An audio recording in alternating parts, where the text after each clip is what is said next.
प्रिय विद्यार्थियों, आज हम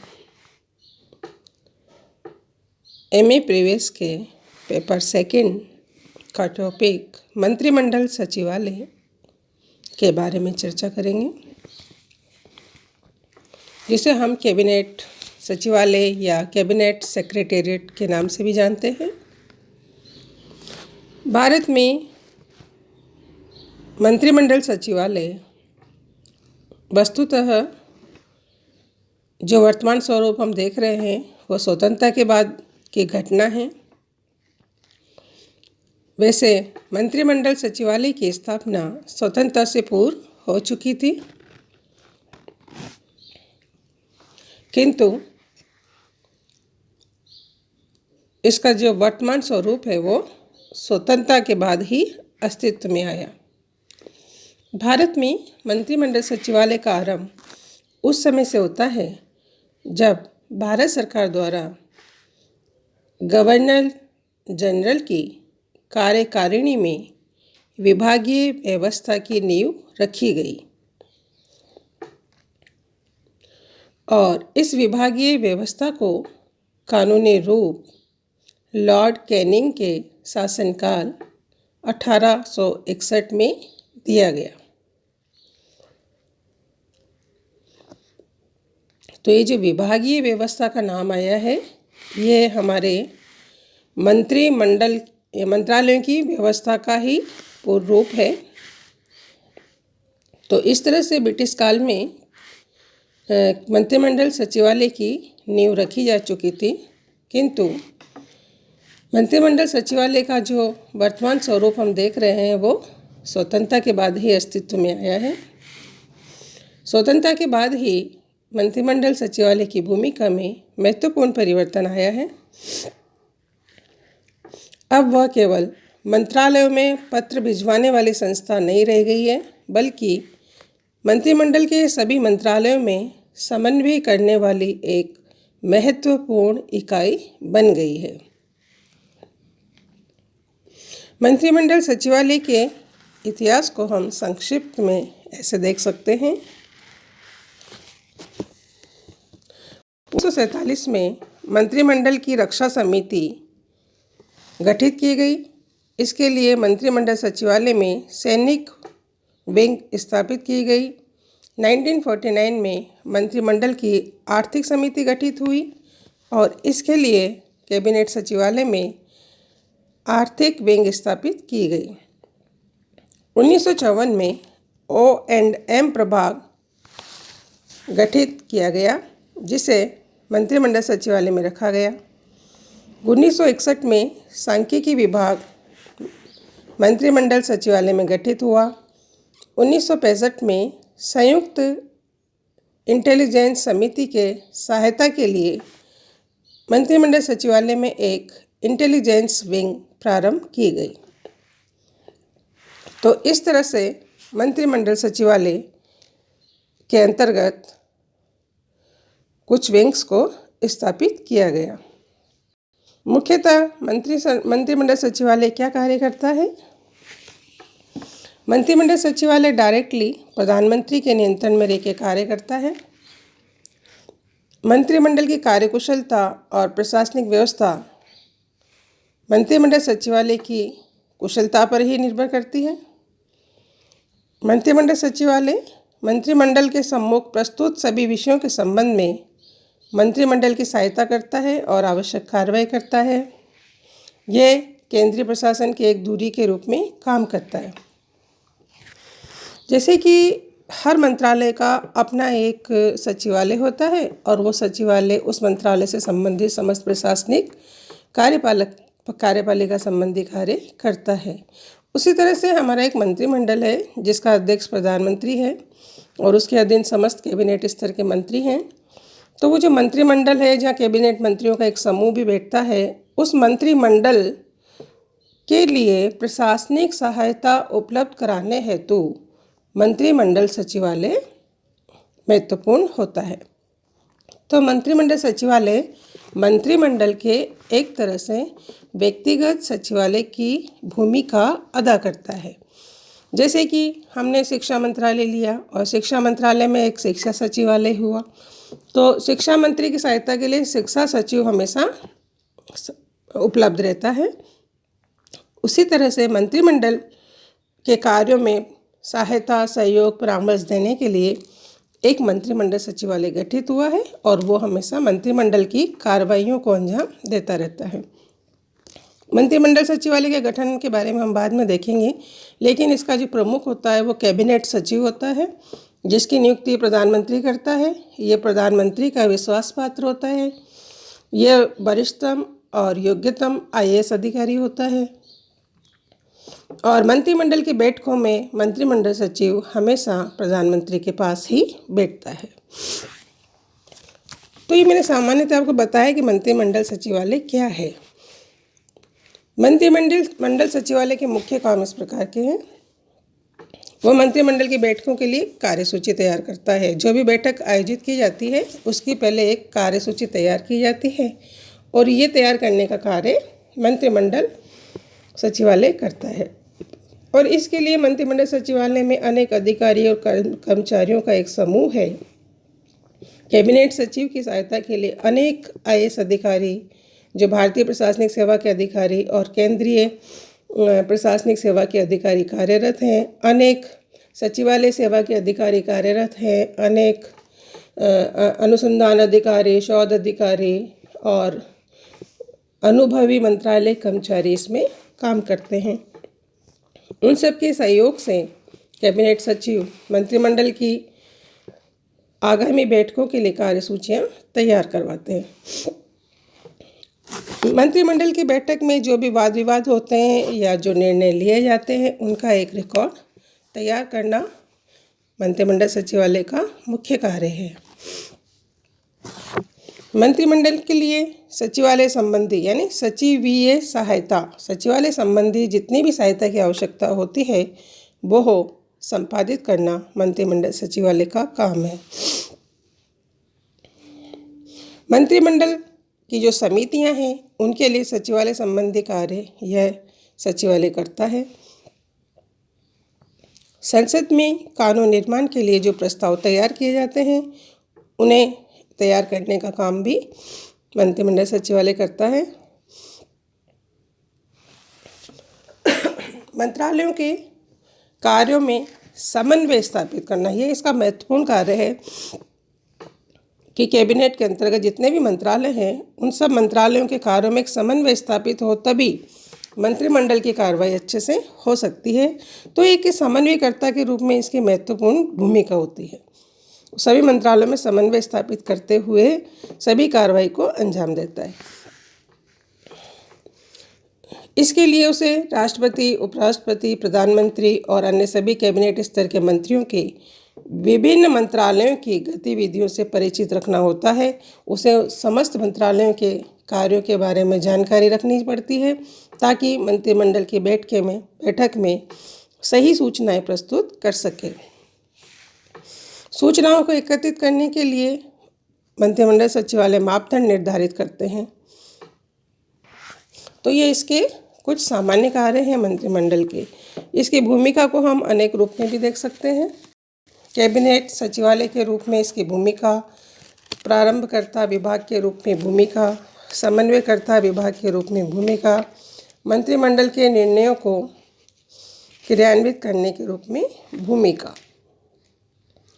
कैबिनेट सचिवालय के रूप में इसकी भूमिका में बहुत सी चीज़ें भी हमने देखी है, जैसे कि वो कैबिनेट सचिवों के जो दिन प्रतिदिन के कार्य हैं कैबिनेट समितियों के, उनमें सचिवालय सहायता उपलब्ध कराता है।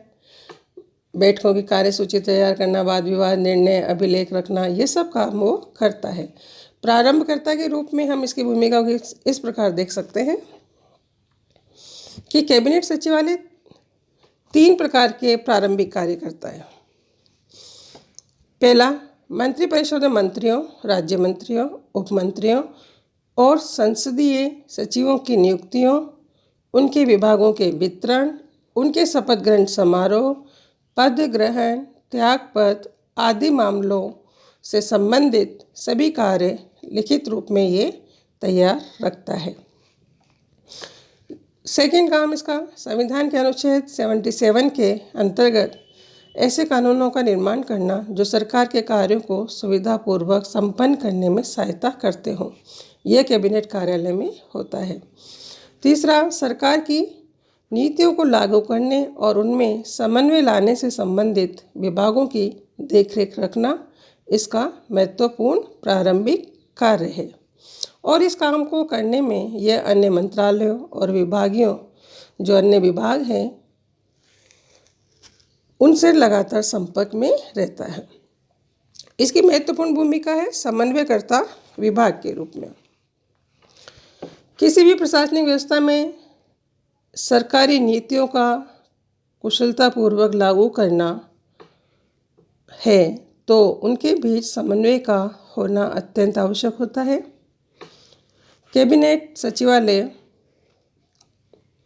भारत सरकार के अनेक मंत्रालयों के कार्य और गतिविधियों के में सचेत रहता है। वह विभिन्न सचिव समितियों का अध्यक्ष कैबिनेट सचिव होता है और इस नाते वो विभिन्न विभागों में समन्वय स्थापित करने की महत्वपूर्ण भूमिका निभाता है। कैबिनेट सचिवालय केंद्र और विभिन्न राज्यों के बीच भी समन्वयात्मक कार्य करता है।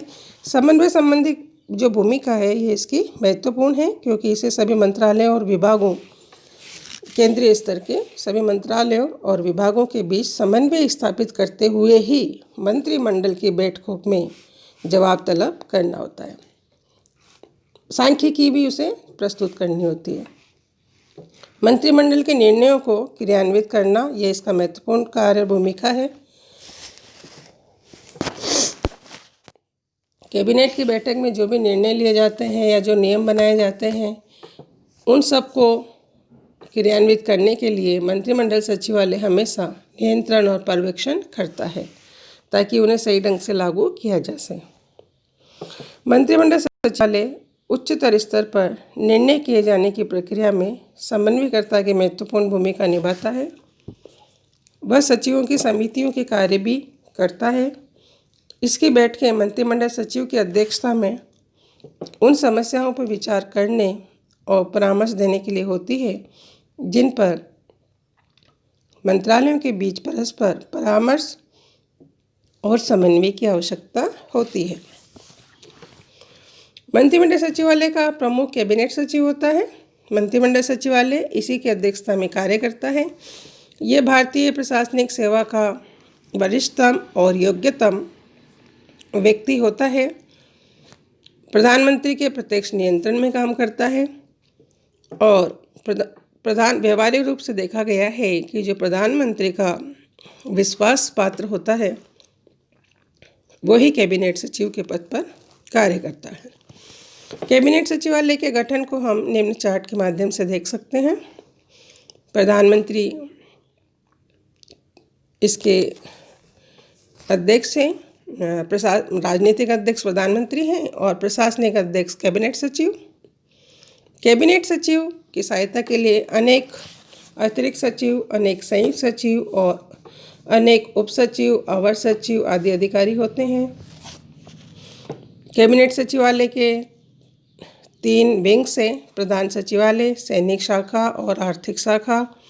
प्रधान सचिवालय में 4 शाखाएं हैं: मंत्रिमंडल शाखा, समन्वय शाखा, प्रशासन शाखा और सामान्य शाखा। ये मैंने चार्ट के माध्यम से आप लोगों को यहाँ बताया है। क्योंकि अभी हम क्लासेस प्रॉपर्ली कैंपस में नहीं ले रहे हैं तो हमें इसी ढंग से अपनी स्टडी को जारी रखना है, रोकना नहीं है। इस चार्ट में आप लोगों को इसका संगठन अच्छे से समझ में आ रहा होगा। कैबिनेट सचिवालय की 3 शाखाएं हैं: प्रधान सचिवालय, सैनिक शाखा और आर्थिक शाखा। और प्रधान सचिवालय में 4 शाखाएं हैं, ये मैंने आपको बताया। कैबिनेट सचिवालय के 3 अनेक विभाग हैं। पहला, कैबिनेट मामलों का विभाग। कैबिनेट मामलों का जो विभाग है इसकी भी 3 शाखाएं हैं: नागरिक सुरक्षा, सैनिक विंग और जासूसी विंग। फिर कैबिनेट सचिवालय का सांख्यिकी विभाग है, जहाँ पे सांख्यिकी संबंधी काम होते हैं। सेवी वर्ग विभाग है, जहाँ कर्मचारियों से संबंधित काम होते हैं। इलेक्ट्रॉनिक विभाग है, जहाँ पे सूचनाओं से संबंधित कार्य होते हैं। और 1970 में इसमें 2 अन्य विभाग भी जोड़े गए हैं, कार्मिक एवं प्रशासनिक विभाग और इलेक्ट्रॉनिक विभाग। तो ये कैबिनेट सचिवालय का संगठन चार्ट के माध्यम से और कैबिनेट सचिवालय के कार्य और इसकी भूमिका के रूप यहाँ हमने देखे हैं। अब हम इसके कैबिनेट सचिव, स्पेशली कैबिनेट सचिव व्यक्तिगत रूप में क्या काम करता है या उसकी क्या भूमिका है, वो हम देख लेते हैं। कैबिनेट सचिवालय का प्रमुख कैबिनेट सचिव होता है, जो प्रधानमंत्री के प्रत्यक्ष नियंत्रण में रहता है। ये संक्षिप्त परिचय मैं आपको कैबिनेट सचिव के बारे में दे रही हूँ, आप लोग थोड़ा स्क्रीन पे भी देख लें। कैबिनेट सचिवालय की अध्यक्षता करता है कैबिनेट सचिव। केंद्रीय संस्थापन मंडल का पदेन अध्यक्ष होता है। वह भारतीय प्रशासनिक सेवा का वरिष्ठतम सदस्य होता है। योग्यतम और वरिष्ठतम व्यक्ति को ही कैबिनेट सचिव बनाया जाता है। कैबिनेट सचिव की नियुक्ति प्रधानमंत्री द्वारा की जाती है और वर्तमान में राजीव गौबा, जो कि वरिष्ठतम IAS अधिकारी हैं, कैबिनेट सचिव के पद पर कार्यरत हैं 2019 से और 1982 बैच के ये IAS अधिकारी हैं। तो ये आपकी करंट वर्तमान में कैबिनेट सचिव IAS राजीव गौबा, जो कि 2019 से पद पर काम कर रहे हैं। भारत में प्रथम कैबिनेट सचिव NR पिल्लई थे। मंत्रिमंडल की बैठकों के समस्त कैबिनेट सचिव प्रधानमंत्री, जो भी मंत्रिमंडल की बैठकें की जाती हैं, उन बैठकों में जो हमारा कैबिनेट सचिव है वो प्रधानमंत्री के साथ बैठते हैं और उनको मंत्रालयों के सभी मामलों से अवगत करवाते रहते हैं। पूरी मंत्रिमंडल की कार्यसूची पहले तैयार कर ली जाती है कि क्या क्या विषय इसमें रखे जाएंगे, और जब उन विषयों पर चर्चा होती है, वाद विवाद होता है या डिसीजंस लिए जाते हैं, तो उनका पूरा लेखा जोखा मंत्रिमंडल सचिव अपने पास रिकॉर्ड के रूप में रखता है और जो निर्णय लिए जाते हैं उनकी क्रियान्विति पर मंत्रिमंडल सचिव सजगता से निगरानी रखता है। मंत्रिमंडल सचिव जितने भी सचिव हैं मंत्रालयों के, उन सचिवों की समितियों का भी अध्यक्ष होता है। इसीलिए वो सभी मंत्रालयों के बीच एक समन्वयकर्ता की भूमिका अच्छे से अदा कर सकता है। वो राज्य के जो मुख्य सचिव हैं, जितने भी राज्य हैं भारत में, तो उनके जो राज्य सचिवालय है वो मुख्य सचिव की अध्यक्षता में काम करते हैं। उन मुख्य सचिवों के सम्मेलन की अध्यक्षता भी मुख्य सचिव करता है। तो इस तरह से केंद्र और राज्यों के बीच भी वो समन्वयकर्ता का काम करता है। सभी मंत्रालय और विभागों में उसे समन्वय बनाए रखना होता है ताकि उसकी गतिविधियों से अवगत हो सके। कैबिनेट में जो भी निर्णय लिए जाते हैं उन्हें क्रियान्वित कराता है। तो कैबिनेट सचिव एक परामर्शदाता, एक मार्गदर्शक और एक मित्र की भूमिका का निर्वाह करता है।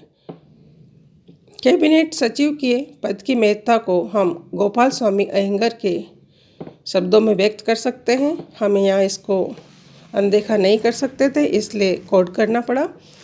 कैबिनेट सचिव प्रशासनिक अधिकारियों में सबसे ऊंची रैंक का व्यक्ति होता है, जो अपने गुणों, शक्ति पहल करने की क्षमता तथा प्रभावशीलता के कारण इस पद पर नियुक्त किया जाता है।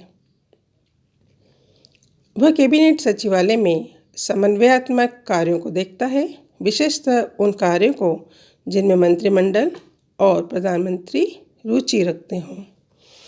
तो कैबिनेट सचिव की महत्ता को हम अयंगर के शब्दों में व्यक्त कर सकते हैं। इसके अतिरिक्त मैंने उसकी परिचय के रूप में कैबिनेट सचिव कौन हैं, क्या हैं, कैसे नियुक्त होते हैं और क्या काम करते हैं, ये मैंने आपको बताया। आपकी स्क्रीन पर सब कुछ है। हम मंत्रिमंडल सचिवालय की प्रभावशीलता को बढ़ाने के लिए जो प्रशासनिक सुधार आयोग ने कुछ सुझाव दिए हैं उन्हें देख सकते हैं। आयोग ने इसके पुनर्गठन और कार्यक्षमता के विकास के लिए अनेक सुझाव दिए हैं। कैबिनेट सचिव का कार्यकाल कम से कम 3 वर्ष कर दिया जाए। यह आयोग का महत्वपूर्ण सुझाव है, क्योंकि अल्प समय के लिए यदि कैबिनेट सचिव होता है तो उसे बार बार कैबिनेट सचिव बदलने से कई बार दिक्कतें आती हैं। एक ही कैबिनेट सचिव चलता है तो उसे बहुत कुछ पहले से ही पता होता है, नए सचिव को आने समझने में थोड़ा वक्त लगता है।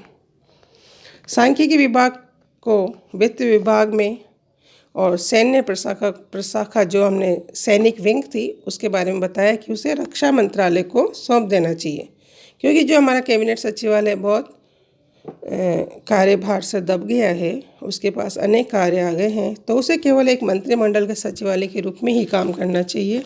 बाकी सब सूचनाएं देने का काम अलग अलग विभाग करें। जैसे वित्त विभाग में ही सांख्यिकी विभाग चला जाए तो वहाँ से वो डेटास कलेक्ट कर लें। ऐसे ही सैनिक रक्षा मंत्रालय में हम सैनिक शाखा को भेज दें तो वो वहाँ से उसका कार्य करे। और इसमें सरकारी कार्यों के संपादन के लिए विशेषीकृत इकाइयों की व्यवस्था हो, यानी कि टोटली प्रशासनिक इकाई बनकर रहे, ताकि इसके निर्णयों को ढंग से क्रियान्वित करवा सके। इस तरह से प्रशासनिक सुधार आयोग ने कुछ सुझाव दिए हैं। मंत्रिमंडल सचिवालय मंत्रिमंडल के सचिवालय के लिए एक स्टाफ भुजा के समान होता है और ये बहुत महत्वपूर्ण भूमिका का अदा करता है मंत्रिमंडल सचिवालय।